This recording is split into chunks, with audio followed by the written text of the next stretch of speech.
Now on the shutdown and new Congress, KTVU political analyst Brian Sobel joins us now. Brian, let's start with the diversity of the new Congress, a split government. What impact could that have on government business moving forward? Well, you're going to see legislation, Julie, that probably greater reflects the diverse population of the United States. And leading up to this time, we've had basically a lot of men running Congress on the Senate side and on the House side. This Congress is so different that it'll be fascinating to watch what kind of legislation emerges based on the Congress looking a lot more like the United States of America. Obviously, one of the top priorities for this incoming class of Congress members is to deal with the ongoing government shutdown here. President Trump, he's holding firm. He wants money for a border wall. Speaker Nancy Pelosi says that's just not going to happen. How on earth do these two sides come to some sort of agreement? Eventually, some people have to get into a room and work out a compromise. I mean, the whole idea, the whole structure and foundation of America is based on compromise. So you have two very strong positions being taken here. Eventually, somebody's got to come together on this.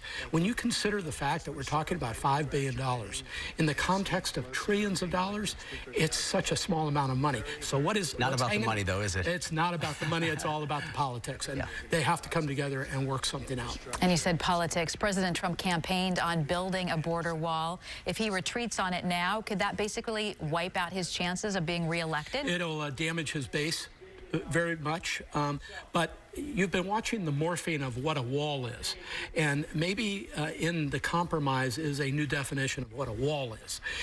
And so we've seen some changing definitions there. Maybe in that is the compromise. All right. The other issue on the table, of course, as the Democrats take control of the House is this whole issue of the possibility of impeaching the president.